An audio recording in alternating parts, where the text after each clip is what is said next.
Magandang gabi, gabi na po at ngayon nandito kami, papunta na kami ng People's Park ng Caloocan. Ito po yung lugar kung saan dito namin ginagawa yung mga floats na ginamit sa parade kanina. So, kanina medyo malakas ang hangin at talagang may mga damage po ang ating mga floats. Ayan, no? Ayun ang walang header, natanggal na yung 63rd na header ng ating floats. Kaya ayusin natin. Kaya nga dito sa mga ganitong mga arts natin, mas mahirap po yung nagre-retouch ka, mas mahirap. Kasi dito po ay mayroong nasirang floats talaga sumabit sa wire yung pinaka bubong ng truck. Tanggal po yung bubong, pati yung mga gawa nating arts sa mga side ay tinanggal din.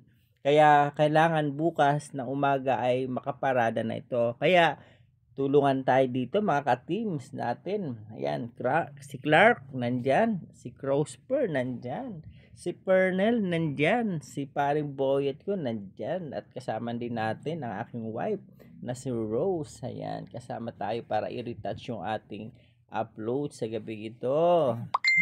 Ayan, medyo malamig din dito at malamok lalo na dito sa side na to kasi maraming mga bulaklak, mga garden, mga halaman kaya medyo malamok po talaga dito. Ayan. Yun, tingnan natin, no? Nakita natin, naka-standby na yung mga flows. Tingnan natin kung ano yung mga damage. Kasi kanina medyo mahaba yung parada at ang mga area na pinuntahan ay talagang masisikip kayo mga bata dito. Talagang minsan sumasampad din kasi may namimigay ng mga candies, mga t-shirt. Ang ating congressman Oka Malapitan ay hagis ng mga candies and mga t-shirts. So, tingnan natin. Oh, ayan na pre. Ayan, talagang may mga damis nga, natatanggal. Kasi minsan yung mga parts na yan, sinasandalan, kinakapitan, hindi nila alam na styrofoam po lahat ang mga yan. Ayan, so yung mga design na yan, cuts of styro, tsaka pinipaints na lang po natin. Yan. So, medyo, yung iba, hindi ganun ka-damage, nare-retouch natin kasi pinipinturahan natin uli. Yan. So, tiyagaan na natin pagka ganito may mga activities talagang full support to ang ating mga kasama ito. Mga kapatid ko, mga anak ko, ay ito yung kanina na sumabit talaga sa wire at hindi napansin ng driver na kumalas na yung bubong. So dapat kanina ng alas 3, babiyahe uli sila pero hindi na kaya kasi binaklas na natin yung buong katawan ng design natin. Kinalas, nadurog yung iba, wala na talagang parts. So, ibig sabihin, maghahabol tayo ngayon ng mga gagawin natin.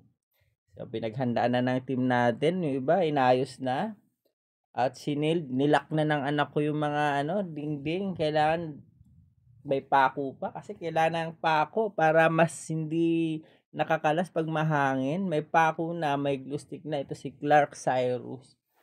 Yan, ang aking anak na talagang inaayos niya, binapakuan niya po yung mga styro na yan with glue. May glue stick pa siya, pinapako. Ito naman yung retouch, nabalik kasi yung design dito. Buti na lang may spare kami na ginawa. Ito po yun. Ito, tulungan. 7 yung tracks na nandito para i-retouch namin. So yung isa medyo okay naman ata kaya hindi naman naka-park dito sa People's Park dito sa may Caloocan. Ang maganda lang dito kasi meron tayong mga kaibigan dito. Talagang sinusuportahan kami. Binibigyan kami ng electric fan kasi medyo malamok. Ito yung parts na dapat magtatabas tayo. Tinatabas ko yung ilalim kasi nawasak na to eh.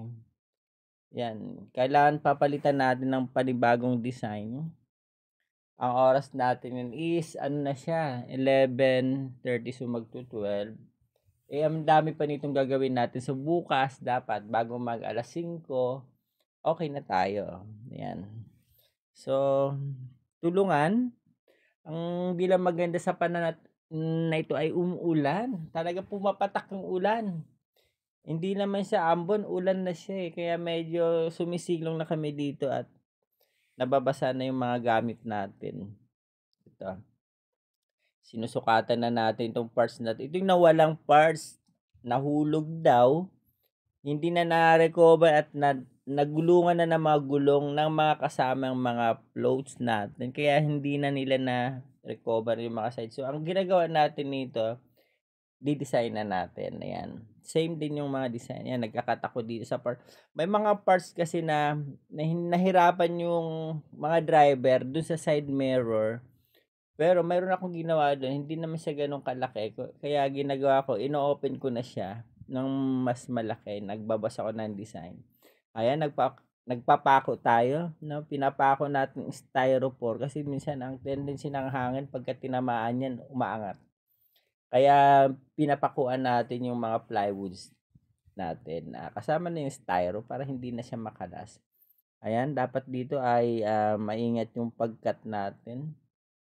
Eto, kasama na natin yung mga anak ko, si Prosper Mark, yan. At si Jen. Inaayos na natin yung mga design. Doon kami, sumilong na kami doon sa pinaka stock room ni Kuya. May electric fan. Medyo malamig yung hangin kasi maambon. Habang ginagawa namin yung parts ng side na nawala, no, on the spot, habang umuulan, gumagawa para mamaya pagka wala ng ulan, isasalpak na lang natin. So, ayan, nakita naman natin. Ang gaganda ng mga proyekto ng ating mayor ng Caloocan, Along Malapitan. So, thank you sa pagtiwala sa atin na gumawa ng mga floats. So, 4 years na natin ginagawa ang kanilang mga floats para sa mga parades ng Caloocan.